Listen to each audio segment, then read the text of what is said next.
Hello students, कैसे हो आप सब। आज की क्लास में हम पढ़ने वाले हैं हमारे दैनिक जीवन में पेज का महत्व, यानी हमारे दैनिक जीवन में पेज का क्या महत्व है। और इस टॉपिक में आज 5 पॉइंट्स रहने वाले हैं। इसमें सबसे पहला अपना जो पॉइंट रहने वाला है उसका नाम है हमारे आमाशय या पाचन तंत्र में पेज का क्या महत्व है। उसके बाद इसका जो दूसरा टॉपिक है वह है पेज परिवर्तन के कारण दंतशय। उसके बाद इसका जो तीसरा टॉपिक है उसका नाम है मृदा पेज तथा पादप वृद्धि। उसके बाद जो चौथा पॉइंट है वह पेज परिवर्तन और जंतुओं की उत्तरजीविता। और लास्ट वाला जो अपना जो पॉइंट रहने वाला है वह पौधों और जंतुओं द्वारा उत्पन्न रसायनों से आत्मरक्षा। इस प्रकार से हमारे दैनिक जीवन में पेज का क्या महत्व है, इसमें आज अपन 5 पॉइंट्स क्लियर करने वाले हैं, जो कि एग्जाम की दृष्टि से बहुत ज्यादा इंपॉर्टेंट है। और जिन विद्यार्थियों ने अभी तक हमारे चैनल को सब्सक्राइब नहीं किया है वे चैनल को जरूर सब्सक्राइब करें, और वीडियो अच्छा लगे तो वीडियो को ज़्यादा से ज़्यादा शेयर करें, लाइक करें और कमेंट करें। चलिए स्टूडेंट्स, क्लास को स्टार्ट करते हैं। देखो, सबसे पहले हम पढ़ेंगे हमारे आमाशय में या उदर में पेज का क्या महत्व है। आमाशय को हम उदर भी बोल सकते हैं, ये ध्यान रखना है। आमाशय बोलो, उदर बोलो या पाचन तंत्र बोलो, बात एक ही है। तो हमारे आमाशय में पेज का क्या महत्व है। तो स्टूडेंट्स, आपको पता है हमारे आमाशय में हाइड्रोक्लोरिक अम्ल पाया जाता है। हमारे आमाशय में कौन सा अम्ल पाया जाता है? हाइड्रोक्लोरिक अम्ल, जो कि आमाशय को बिना हानि पहुंचाए भोजन के पाचन में सहायता करता है। लेकिन विभिन्न कारकों की वजह से हमारे आमाशय में जो HCl अम्ल है, हाइड्रोक्लोरिक अम्ल है, इसकी मात्रा काफी अधिक बढ़ जाती है। जब HCl अम्ल की मात्रा आमाशय में बढ़ती है तो ये हमारे आमाशय में दर्द और जलन पैदा करता है। और इस दर्द और जलन को कम करने के लिए हम एंटासिड या प्रति अम्लों का यूज करते हैं, जैसे कि मिल्क ऑफ मैग्नीशिया, यानी कि मैग्नीशियम हाइड्रोक्साइड, या फिर सोडियम बाइकार्बोनेट। जो मिल्क ऑफ मैग्नीशिया है और जो सोडियम बाइकार्बोनेट है, ये दुर्बल क्षारक होते हैं जो अम्ल की बढ़ी हुई मात्रा को क्या कर देते हैं? कम कर देते हैं, उदासीन कर देते हैं, ताकि जो हमारे पेट में जो दर्द है, जो जलन है, उसमें अपने को आराम मिले। तो देखो, इस प्रकार से देखो हमारे आमाशय में पेज का क्या महत्व है। तो हमारा उदर यानी आमाशय हाइड्रोक्लोरिक अम्ल यानी HCl अम्ल उत्पन्न करता है, जो आमाशय को बिना हानि पहुंचाए भोजन के पाचन में सहायक होता है। कभी कभी विभिन्न कारकों से आमाशय में अधिक अम्ल उत्पन्न हो जाता है, जो आमाशय में अपच यानी एसिडिटी उत्पन्न करता है, जो दर्द और जलन उत्पन्न करता है। इस दर्द से मुक्त होने के लिए एंटासिड यानी कि प्रति अम्ल जैसे क्षारकों का उपयोग किया जाता है। और ये एंटासिड या प्रति अम्ल की अधिक मात्रा को उदासीन करता है। इसके लिए मिल्क ऑफ मैग्नीशिया यानी कि मैग्नीशियम हाइड्रोक्साइड, जिसका सूत्र होता है MgOH होल ट्वाइस, तथा सोडियम बाइकार्बोनेट यानी कि NaHCO3, जिसको अपन बोलते हैं मीठा सोडा या पाक सोडा या खाने का सोडा, इसका उपयोग करते हैं। अगर हमारे आमाशय में एसिडिटी बढ़ती है ना, अगर हमारे आमाशय में एसिडिटी बढ़ती है, एसिडिटी का मतलब क्या है? एसिडिटी का मतलब है अपच, है ना। और अपच बढ़ने से हमारे आमाशय में दर्द और जलन पैदा होती है, और इस दर्द और जलन को कम करने के लिए हमें एंटासिड यानी प्रति अम्लों का यूज करना चाहिए। अब जो एंटासिड जो प्रति अम्ल होते हैं, ये क्या होते हैं? दुर्बल क्षारक होते हैं, ना। जैसे कि फॉर एग्जांपल के लिए, जैसे मैग्नीशियम हाइड्रोक्साइड, जिसको हम क्या बोलते हैं? मिल्क ऑफ मैग्नीशिया, जिसका सूत्र होता है MgOH होल ट्वाइस, और साथ में सोडियम बाइकार्बोनेट यानी कि NaHCO3, जिसको अपन बोलते हैं मीठा सोडा या पाक सोडा। एक बार क्वेश्चन आया था इस प्रकार से कि दो एंटासिड या प्रति अम्लों के नाम बताइए। तो दो एंटासिड क्या है? देखो, पहला है मिल्क ऑफ मैग्नीशिया और दूसरा है सोडियम बाइकार्बोनेट। इस प्रकार से ये आपको ध्यान रखना है। क्वेश्चन इस प्रकार से आएगा, हमारे आमाशय में पीएच का क्या महत्व है। तो ये 2 नंबर का क्वेश्चन आता है। उसके बाद 1 नंबर का क्वेश्चन इस प्रकार से बोर्ड एग्जाम में पूछा गया है, दो एंटासिड या प्रति अम्लों के नाम बताओ। तो एंटासिड का मतलब क्या है? प्रति अम्ल, जैसे कि सोडियम बाइकार्बोनेट है और मिल्क ऑफ मैग्नीशिया या मैग्नीशियम हाइड्रोक्साइड। इस प्रकार से ये आपको याद रखना है। उसके बाद अपन पढ़ने वाले हैं दूसरा पॉइंट, जिसका नाम है पेज परिवर्तन के कारण दंतशेद। तो चलिए इसको स्टार्ट करते हैं।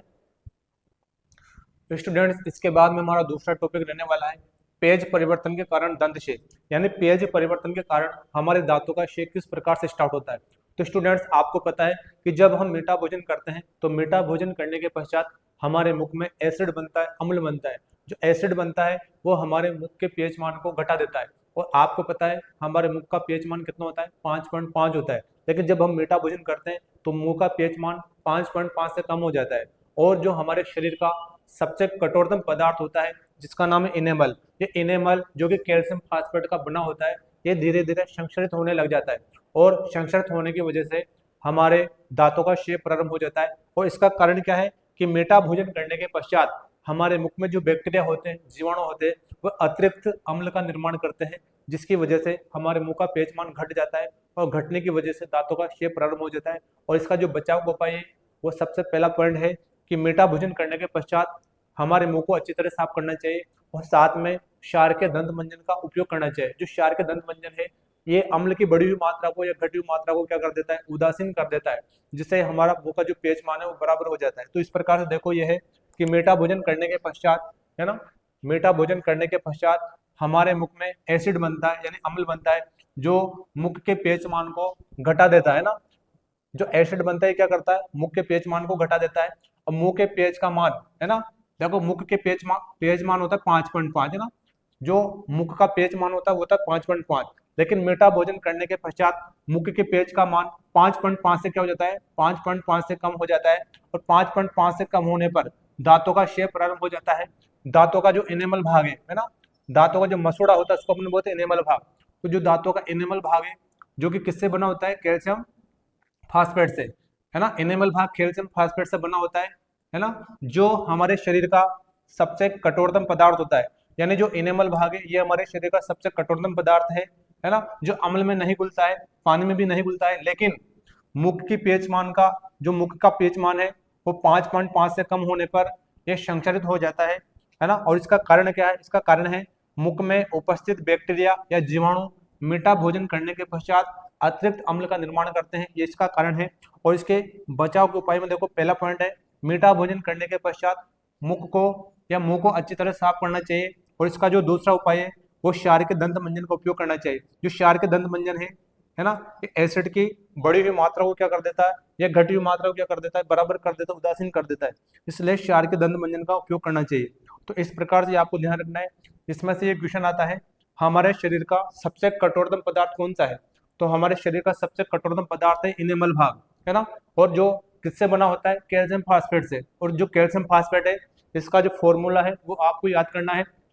देखो CH3, है ना, PO4 होल ट्वाइस, है ना, इस प्रकार से ये आएगा। तो कैल्शियम फास्फेट का भी आपको फॉर्मूला याद रखना है, जो कि किससे बना है बताओ, इनेमल भाग किससे बना रहता है, कैल्शियम फास्फेट से, है ना।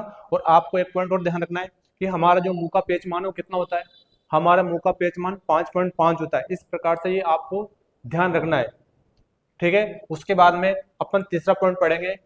तो स्टूडेंट्स तीसरा पॉइंट अपना इस प्रकार से रहने वाला है, मृदा pH तथा पादप वृद्धि, यानी पादपों की अच्छी वृद्धि के लिए मृदा या मिट्टी का pH मान कितना होना चाहिए। तो स्टूडेंट्स आपको पता है यदि पादपों को अच्छा विकास चाहिए, अच्छी वृद्धि चाहिए, तो मृदा pH मान 7 होना चाहिए, यानी मिट्टी उदासीन होनी चाहिए। अगर मिट्टी अधिक अम्लीय या क्षारीय होती है तो किसान को क्या करना चाहिए, आपको स्टूडेंट्स पता है अगर मिट्टी काफी अधिक अम्लीय है तो क्षार के पदार्थों का उपयोग करना चाहिए, और यदि मिट्टी काफी क्षारीय है तो अम्लीय पदार्थों का उपयोग करना चाहिए। तो स्टूडेंट्स इसको इस प्रकार से देखते हैं। देखो इस प्रकार से पौधों की अच्छी वृद्धि के लिए मृदा की pH मान कितना होना चाहिए बताओ, 7 होना चाहिए, है ना। पौधों की अच्छी वृद्धि के लिए मृदा की pH कितनी होती है, 7 होनी चाहिए। अर्थात मिट्टी उदासीन होनी चाहिए, यानी उदासीन अगर मिट्टी रहेगी तो पादप अच्छी तरह से ग्रोथ करेंगे, विकास करेंगे। यदि मृदा काफी अधिक अम्लीय या काफी अधिक क्षारीय होती है तो पौधों का अच्छी तरह से क्या नहीं होता बताओ, विकास नहीं होता है।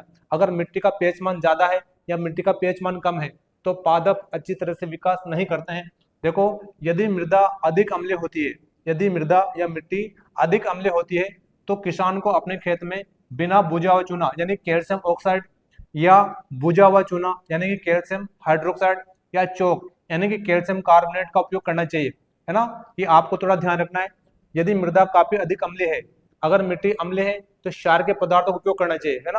अब क्षार के पदार्थों में देखो सबसे पहले क्या है, बिना बुझा हुआ चूना जिसको अपन बोलते हैं कैल्शियम ऑक्साइड, उसके बाद में है बुझा हुआ चूना जिसको अपन बोलते हैं कैल्शियम हाइड्रोक्साइड, उसके बाद में चौक यानी कि कैल्शियम कार्बोनेट। ये तीनों के तीनों क्षार के पदार्थ है ना। तो इनका उपयोग करना चाहिए क्योंकि ये सभी पदार्थ क्या बताओ, क्षारक है, जो अम्ल की बढ़ी हुई मात्रा को कम कर देते हैं, है ना। अम्ल की बढ़ी हुई मात्रा को क्या कर देते हैं, कम कर देते हैं, यानी उदासीन कर देते हैं, है ना। और मिट्टी को उदासीन कर देते हैं। और उसके बाद में यदि मृदा, है ना, अधिक क्षारीय होती है, अगर मिट्टी क्षारीय है तो किसान को क्या करना चाहिए, तो किसान को अपने खेत में जिप्सम, अब जो जिप्सम है ये अम्लीय पदार्थ होता है जिसका सूत्र होता है कैल्शियम सल्फेट का डाइहाइड्रेट। तो अपने जो खेत है उसमें जिप्सम डालना चाहिए। और साथ में जो ग्वार या डेचे की फसल होती है ना, ग्वार या डेचे की फसल, इसको काट कर मिट्टी में दबा देना चाहिए। और इसके बाद में जो तीसरा पॉइंट है, ये थोड़ा इंपॉर्टेंट है, यदि मृदा काफी अधिक लवणीय होती है, अगर मृदा काफी अधिक लवणीय होती है तो किसान को क्या करना चाहिए, तो किसान को अपने खेत में रॉक फास्फेट का, है ना, रॉक फास्फेट का उपयोग करना चाहिए। अगर मृदा काफी क्या है, लवणीय है, तो किसान को अपने खेत में क्या डालना चाहिए, रॉक फास्फेट। तो इस प्रकार से ये आपको थोड़ा ध्यान रखना है। अगर अधिक अम्लीय है तो क्षार के पदार्थ जैसे कैल्शियम ऑक्साइड हो गया, कैल्शियम हाइड्रोक्साइड हो गया, है ना, कैल्शियम कार्बोनेट हो गया, इनका यूज करना चाहिए। और मृदा अधिक क्षार के है तो जिप्सम यानी अम्लीय पदार्थों का उपयोग करना चाहिए। और साथ में अगर देखा जाए तो ग्वार या ढेचे की फसल का उपयोग करना चाहिए। और मृदा काफी अधिक लवणीय है मान लो, तो किसका यूज करना चाहिए, रॉक फास्फेट का उपयोग करना चाहिए। एक बार क्वेश्चन आया था, यदि मृदा अधिक अम्लीय होती है, मान लो ना, यदि मृदा अधिक अम्लीय होती है तो किसान को अपने खेत में क्या डालना चाहिए, तो मृदा अधिक अम्लीय रहेगी तो किसान को अपने खेत में क्षार के पदार्थों का उपयोग करना चाहिए, जैसे कि एग्जाम्पल अपन देख चुके हैं। इस प्रकार से यहाँ से क्वेश्चन आता है, तो ये भी आपको ध्यान रखना है। इसके बाद में अपन चौथा पॉइंट पढ़ने वाले हैं, पेज परिवर्तन और जंतुओं की उत्तरजीविता। तो ये चौथा पॉइंट भी देखते हैं किस प्रकार से, है ना। तो स्टूडेंट्स अपना चौथा पॉइंट इस प्रकार से रहने वाला है, यानी कि पेज परिवर्तन और जंतुओं की उत्तरजीविता। यानी जो जीव जंतु होते हैं ये भी एक निश्चित पेज परास के अंदर कार्य करते हैं। जैसे कि मानव शरीर है, तो मानव शरीर 7 से लेकर के 7.8 पेज परास के अंदर अच्छी तरह से कार्य करता है। अगर हमारे शरीर का पेज मान ज्यादा या कम हो जाता है तो हम किसी कारणवश बीमार पड़ जाते हैं। उसी प्रकार से जो जलीय जीव होते हैं, अगर जलीय जीवों में भी पेज परिवर्तन में ज्यादा या कम परिवर्तन होता है तो जलीय जीव भी धीरे धीरे मरने लग जाते हैं। जैसे कि आपको पता है अम्लीय वर्षा, तो अम्लीय वर्षा का मतलब होता है अगर वर्षा जल का पीएच मान 5.6 से कम होता है, अगर वर्षा जल का पीएच मान 5.6 से कम होता है तो ऐसी वर्षा को अम्लीय वर्षा बोलते हैं। और अम्लीय वर्षा के कारण जो जलीय जीव है वो धीरे धीरे मरने लग जाते हैं। तो इस प्रकार से आपको ध्यान रखना है। चौथा पॉइंट देखो इस प्रकार से, पेज परिवर्तन और जंतुओं की उत्तरजीविता, यानी कि पेज मानव प्राणियों सहित जंतुओं की उत्तरजीविता में महत्वपूर्ण भूमिका निभाता है। जैसे कि मानव शरीर 7 से 7.8 पेज परास के अंदर अच्छी तरह से कार्य करता है। आपको ध्यान रखना है कि जो मानव शरीर का जो पेज मान है वो कितना होता है, तो मानव शरीर का पेज मान 7 से लेकर के 7.8 इसके मध्य होता है, 7 से 7.8। अगर पेज मान में परिवर्तन हो जाता है तो इंसान या जो व्यक्ति है वो धीरे धीरे क्या हो जाता है बताओ, बीमार हो जाता है। उसके बाद देखो जलीय जंतु, जैसे कि अपन एग्जाम्पल के माध्यम से यहाँ मछली ले सकते हैं। जलीय जंतु जैसे मछली, है ना, पेज परिवर्तन के सीमित प्राच के भीतर नदी के जल में जीवित रह सकती है ना। अगर नदी का जो जल का पीएच मान है वो एक निश्चित है मान लो, तो जलीय जीव जीवित रह सकते हैं, अन्यथा धीरे धीरे वो नष्ट होने लग जाते हैं, है ना। तो पेज परिवर्तन के सीमित प्राच के भीतर नदी के जल में जीवित रह सकती है। जब वर्षा जल का पीएच मान, है ना, वर्षा जल का पीएच मान 5.6 से कम होता है तो ऐसी वर्षा को अम्लीय वर्षा कहते हैं, है ना। और अधिक अम्लीय वर्षा नदी के जल के पीएच मान को इतना कम कर देती है कि जलीय जीवों का जीवित रहना कठिन हो जाता है। तो स्टूडेंट्स आपको पता होना चाहिए, अगर वर्षा जल का पीएच मान 5.6 से कम होता है तो ऐसी वर्षा को हम अम्लीय वर्षा कहते हैं। और ये क्वेश्चन भी आ चुका है कि अम्लीय वर्षा किसे कहते हैं, है ना। तो ये थोड़ा ध्यान रखना है, वर्षा जल का पीएच मान 5.6 से कम होता है तो ऐसी वर्षा अम्लीय वर्षा कहलाती है। और अधिक अम्लीय वर्षा क्या करती है बताओ, जल के पीएच मान को कम कर देती है और इसकी वजह से जलीय जीवों का जीवित रहना कठिन हो जाता है। उसके बाद में आपको ये भी पता होना चाहिए कि जो अम्ल है ये अन्य ग्रहों पर भी पाए जाते हैं। जैसे कि आपको पता है शुक्र ग्रह, तो शुक्र ग्रह पे कौन सा अम्ल पाया जाता है, शुक्र ग्रह पे सल्फ्यूरिक अम्ल पाया जाता है, यानी H2SO4 पाया जाता है। तो ये आपको ध्यान रखना है कि अम्ल अन्य ग्रहों पर भी उपस्थित होते हैं। जैसे शुक्र ग्रह का वातावरण सल्फ्यूरिक अम्ल यानी कि H2SO4 के घने श्वेत व पीले बादलों का बना होता है, इसलिए शुक्र ग्रह पर जीवन नहीं पाया जाता है ना, या इसलिए शुक्र ग्रह पर जीवित, ये थोड़ा यहाँ करेक्शन करना है इस प्रकार से, इसलिए शुक्र ग्रह पर जीवन, है ना, जीवन नहीं पाया जाता है। ये आपको थोड़ा ध्यान रखना है, क्योंकि क्वेश्चन आता है कि शुक्र ग्रह पर जीवन नहीं पाया जाता, इसका क्या कारण है। क्योंकि शुक्र ग्रह पर कौन सा अम्ल पाया जाता है, शुक्र ग्रह पर सल्फ्यूरिक अम्ल पाया जाता है और सल्फ्यूरिक अम्ल के कारण शुक्र ग्रह पर जीवन नहीं पाया जाता है। उसके बाद में आपको ये भी ध्यान रखना है कि शुक्र ग्रह पर कौन सा अम्ल पाया जाता है, तो शुक्र ग्रह पर सल्फ्यूरिक अम्ल पाया जाता है। तो ये आपको ध्यान रखना है। तो इसमें ये 3 क्वेश्चन है, ये बहुत इंपॉर्टेंट है। और आपको मानव शरीर का जो पीएच मान है 7 से 7.8, ये भी आपको ध्यान रखना है। अगर आपको अम्लीय वर्षा पूछे मान लो, तो अम्लीय वर्षा का पीएच मान कितना होता है, तो अम्लीय वर्षा का पीएच मान 5.6 से कम होता है। अगर अम्लीय वर्षा देखो यहाँ 5.6 आएगा, अगर 5.6 से कम है तो अम्लीय वर्षा, और मुंह का पीएच मान कितना होता है, मुंह का पीएच मान 5.5 होता है। अगर 5.5 से कम आए तो दंत आएगा, उसके बाद में 5.6 आए मान लो, 5.6 से कम तो क्या आएगा बताओ, अम्ल वर्षा। तो दंत में 5.5 से कम आएगा, उसके बाद में अम्ल वर्षा में 5.6 से कम आएगा। इस प्रकार से ये अपना चौथा पॉइंट है। उसके बाद में इसका जो लास्ट टॉपिक है वो इस प्रकार से, पौधों और जंतुओं द्वारा उत्पन्न रसायनों से आत्मरक्षा, यानी कुछ पौधे और कुछ जंतु भी क्या उत्पन्न करते हैं बताओ, रसायन उत्पन्न करते हैं, एसिड निकालते हैं अपनी सुरक्षा के लिए। तो ये अपना जो टॉपिक है चौथा, चौथे के बाद में पांचवा ये लास्ट टॉपिक रहने वाला है। उसके बाद में दैनिक जीवन में पीएच का महत्व पूरा कंप्लीट हो जाएगा। तो स्टूडेंट्स अपन पांचों पॉइंट इसको देखते हैं, पौधों और जंतुओं द्वारा उत्पन्न रसायनों से आत्मरक्षा।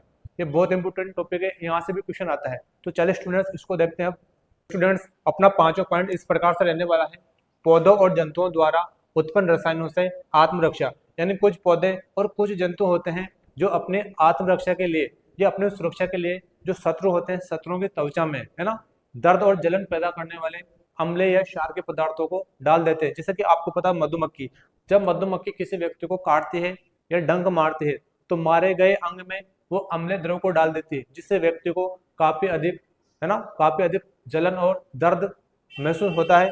अब इस दर्द और जलन को कम करने के लिए है ना दुर्बल क्षार के पदार्थों का उपयोग करना चाहिए, जैसे कि बेकिंग सोडा है, मीठा सोडा या पाक सोडा या सोडियम बाइकार्बोनेट। उसी प्रकार से आपने एक पादप का नाम सुना होगा जिसका नाम है नेटल का पादप, जिसको हम बिच्छू बूटी भी बोलते हैं।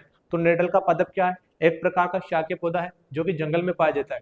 अब जो नेटल का पादप है इसकी जो पत्तियां होती है ना, इनकी पत्तियों में रोए पाए जाते हैं। जब कोई व्यक्ति इस पादप को छूता है या स्पर्श करता है तो जो रोए होते हैं उस रोए से एसिड निकलता है और व्यक्ति की त्वचा में चला जाता है, जिससे व्यक्ति को काफी अधिक दर्द और जलन पैदा होती है। अब इस दर्द और जलन को कम करने के लिए व्यक्ति को क्षारीय पदार्थों का उपयोग करना चाहिए, जैसे कि वही बेकिंग सोडा, पाक सोडा या मीठा सोडा यानी कि सोडियम बाइकार्बोनेट। और आपको पता है जो नेटल का पादप है इसकी जो प्राकृतिक दवा है वो नेटल के पादप के पास में पाई जाती है, जिसका नाम है डोक पादप। यानी डोक पादप है ना, ये एक प्रकार का क्षारीय पादप होता है ना।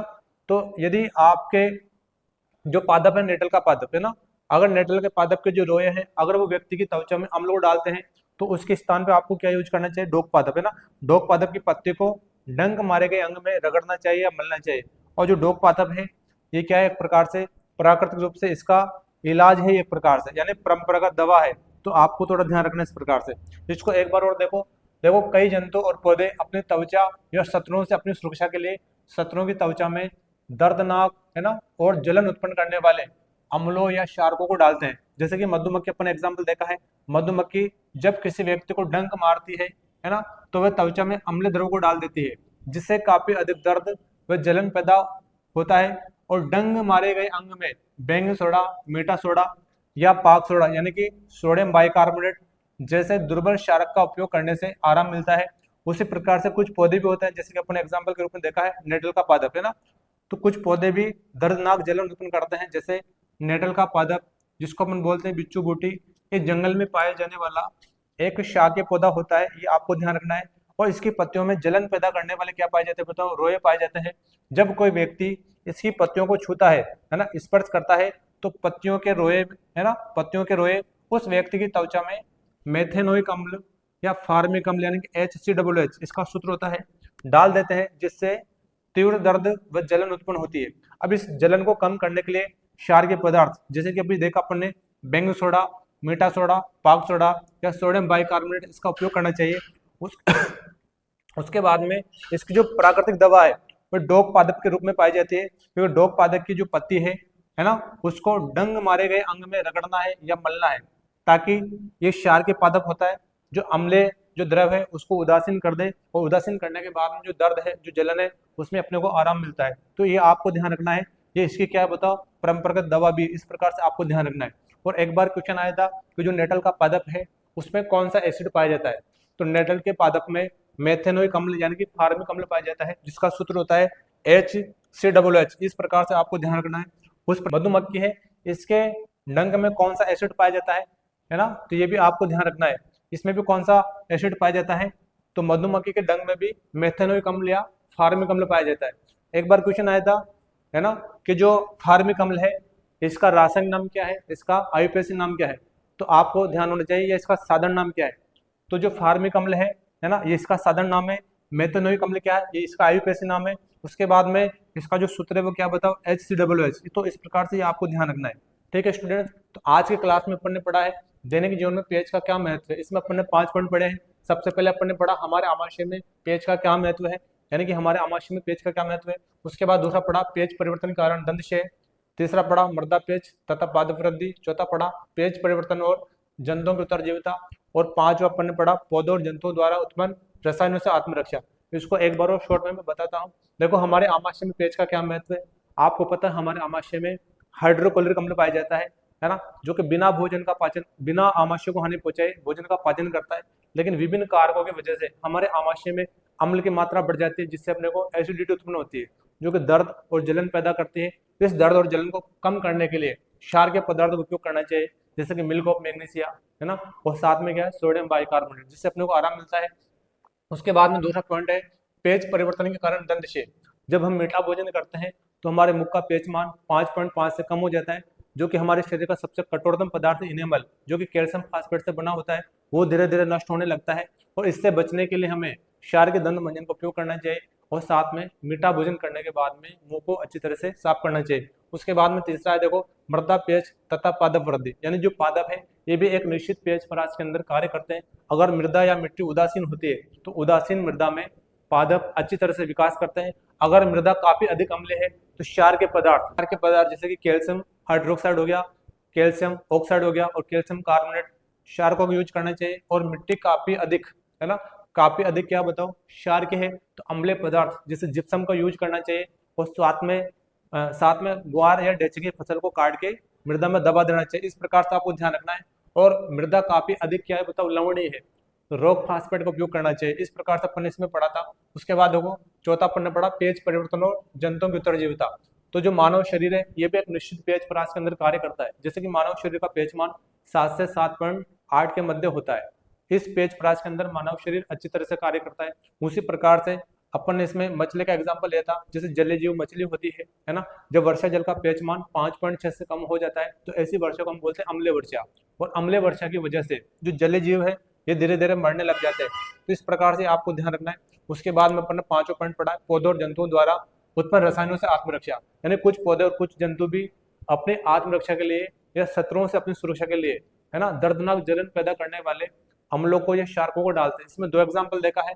पहला देखा अपन ने मधुमक्खी, जो कि मेथनोइक अम्ल या फार्मिक अम्ल इसमें पाया जाता है। उसके बाद दूसरा एग्जाम्पल अपन ने देखा है जिसका नाम नेटल का पादप, इसमें भी फार्मिक अम्ल या मेथनोइक अम्ल पाया जाता है। और इन दोनों से बचने का उपाय अपन ने देखा है क्षार के पदार्थ जैसे बेकिंग सोडा का यूज करना चाहिए।